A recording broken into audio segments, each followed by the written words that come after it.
Hi everyone! Magbabalik ulit tayo sa ating pagbablog. Kumusta na kayo sa iba't ibang sulok ng mundo?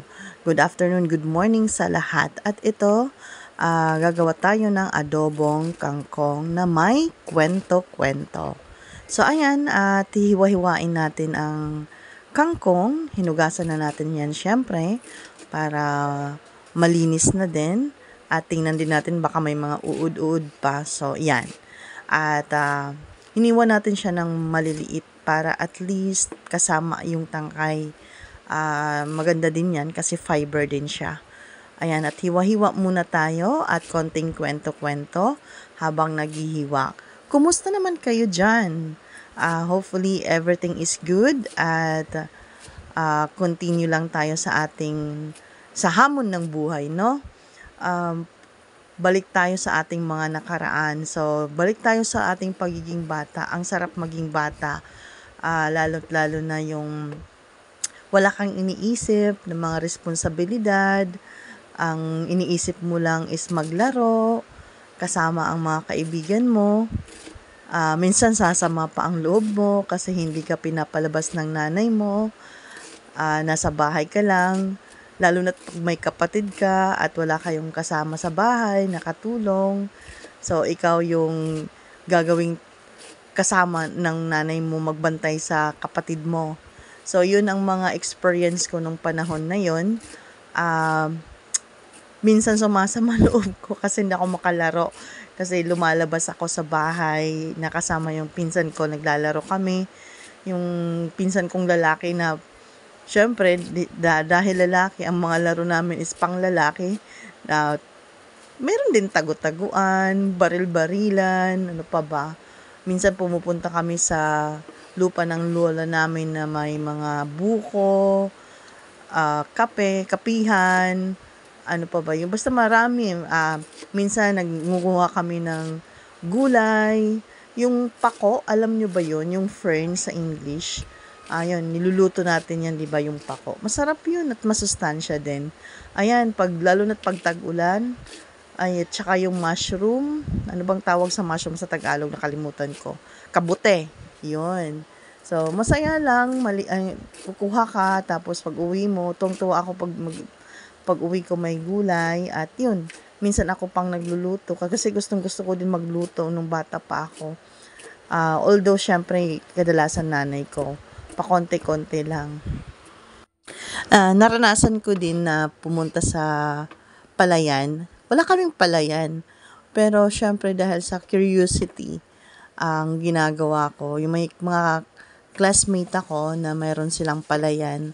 So pag Sabado, Linggo, walang pasok. Or di kaya bakasyon. May mga time na nagkikita kami ng mga classmate ko na mayroon silang palayan. So masama ako sa kanila. Minsan buong maghapon nandun ako sa kanila, doon na rin ako kumakain. Ayun, tinuturuan nila ako yung pagkatapos magpalay, may mga natitirang mga palay na, ang tawag doon, matangkay na mayroong pang palay. Ang ginagawa namin, pinupulot namin yon, tapos iniipon namin. Tapos, anong tawag doon, parang may pang sila, pang pampaspas para matanggal yung palay at saka yung tangkay. So, after nun, iipunin na. So, nakaipon na kami. Yun, ibebenta na namin para magkaroon ng pera. Ang saya lang ng panahon na yun, no? Kahit simpleng-simple lang, pero fulfillment siya. At kahit ngayon na malaki na rin ako at matanda na din, pag binabalikan ko siya, as in nakakatuwa kasi na-experience ko din ng ganon. Simpleng-simpleng buhay, wala pang cellphone ng mga panahon na yon. Hindi pa na-introduce yung internet, no? So, walang-wala talaga nung panahon na yun ng mga ganong gadgets, wala pa. So, kadalasan ang bata no, naglalaro lang talaga sa labas, tagu-taguan, luksong tinik, mayroon pa yun sato ang tawag na may kahoy at saka maliit na kahoy na nilalaro, sato ang tawag sa amin. At yun, gate in, no? Ang saya din nun. Minsan hanggang madaling araw naglalaro kami, lalo na kahit nung high school na ako. Nakakatuwa lang kasama yung mga friends mo. pawis na kayo, okay lang kahit yung amoy nyo sabay-sabay kayong nangangamoy na okay lang din. Kasi masaya umaabot kayo hanggang madaling araw yung laro na yun. Minsan pa nga, sinusundo na ako ng lola ko sa kalsada na umuwi na kasi gabi na nga. Pero mabait kasi ang lola ko dun sa Dulag Leyte, yun sa Leyte. Hinahayaan niya lang ako. Pero pag alam na niyang madaling araw na hindi na kailangan mo nang matulog, minsan sinusundo ako. Pero kadalasan hinahayaan niya lang ako. Ako na yung kusang umuuwi. Kasi pagod na yung katawan mo, hindi mo na kaya.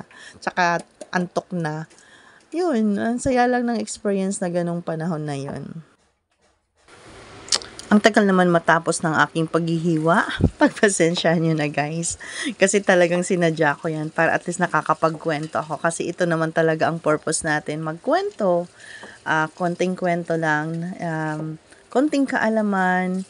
Hindi man tayo totally sobrang marunong. Pero kahit papano nagsishare tayo ng kaalaman, no? So ayan na nga at hinugasan natin na yung kangkong. At naghahanap ako niya ng bawang sibuyas. Kasi yan ang ating main ingredients para sa ating lulutuin na adobong kangkong. At tapos niyan, yun na.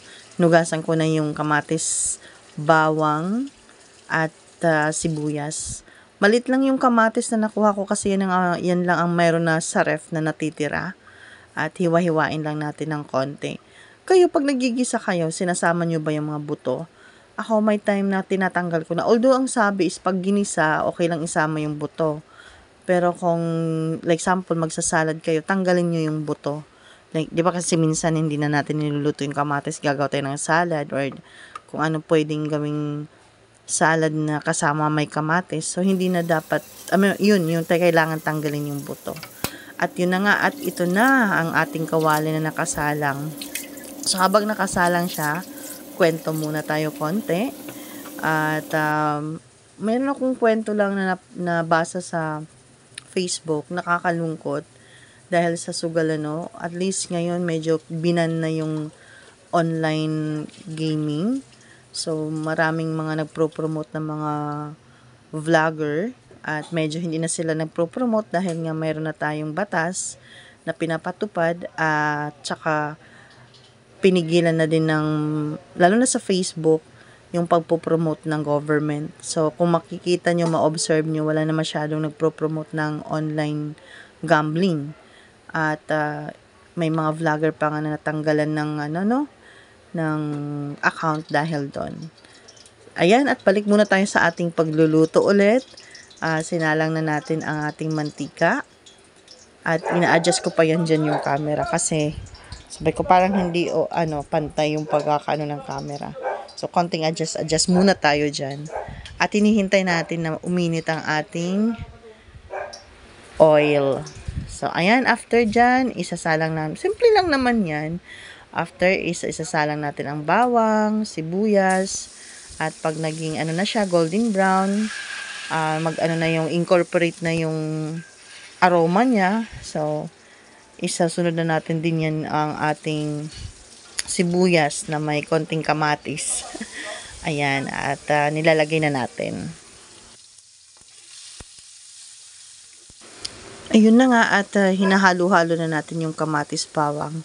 So, habang hinahalo-halo natin yan, at makikita na natin na pwede na natin ilagay yung kangkong. Ilalagay na natin yung kangkong. Simple-simple lang naman ang ating ingredients dyan. Kangkong, syempre, na hiniwa natin, nakatagal. Tapos, after nun, pagkalagay mo ng kangkong, lagyan mo na ng toyo, konting suka, kasi syempre adobo. Ano ang main ingredients ng adobo? Eh, di syempre, toyo at saka suka. Aside sa bawang, sibuyas, at kamatis para sa ating adobong kangkong. Nilagyan ko rin yan ng konting condiments. Like example, kung gusto nyo maglagay ng vichin or magic sarap. Pero ang nilagay ko dyan is wow sarap. Kasi yun ang may nakabukas na at yun ang ginamit ko. At paminta. Nilagyan ko ng konting water, syempre, para maluto yung ating mga tangkay ng kangkong. At hintayin lang natin lumambot. Nasa sa inyo na kung ano yung gusto nyong lasa. So, tansya-tansya lang tayo dyan. Medyo napaalat-alat yan. Sabi ni Tin, medyo maalat daw. Kaya, next time, mag-ano na tayo ng tablespoon para at least na kukontrol natin yung paglagay, no? Ayun. At balik ulit tayo sa kwento natin regarding dun sa online gambling. Yun, malungkot. Mayroon akong nakita sa Facebook na yung si Awit Gamer, nagpatalo siya ng 69 million. Sobrang nakakalungkot ng ganun, na isang iglap lang nawala yung pera niya dahil nalulung nga siya sa sugal. Although hindi naman totally lahat sa online gambling, dahil hindi siya nakontento, yun lang naman talaga, contentment talaga sa buhay kung anong mayroon tayo. Kasi minsan kahit sobrang may pera na, may enough money ka na, dahil sa gusto mo pang madagdagan, ang nangyayari, napapahamak ka. Totoo yan, kasi kahit ako, naranasan ko yan sa madaming beses na, at nakakasama talaga ng loob.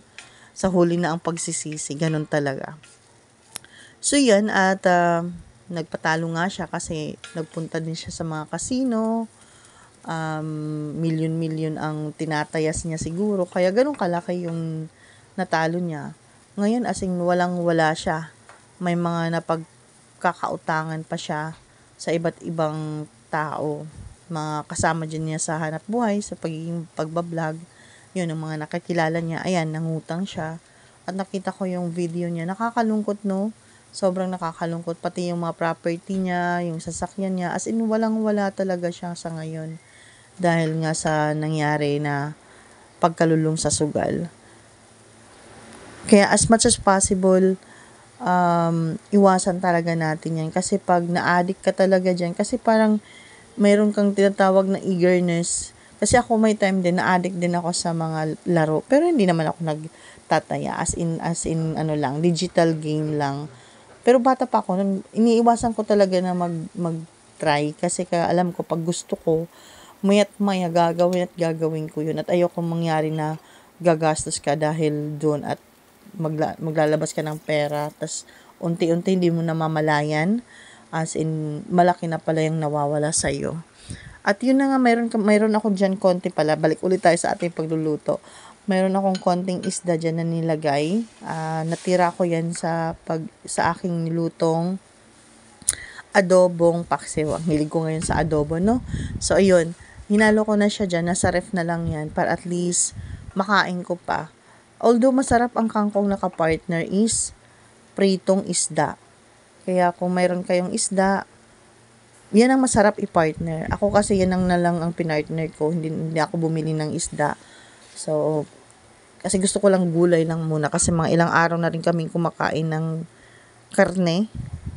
At ibang food. Balik ulit tayo sa gulay. Feeling healthy muna tayo. Yan guys, yan yung ating final look na sa ating nilulutong kangkong, adobong kangkong. Okay naman ang lasa. So far so good naman, at ako ang nakaubos kasi ako lang naman talaga ang medyo mahilig sa gulay. Although si Tin kumakain din naman, tsaka yung anak niya.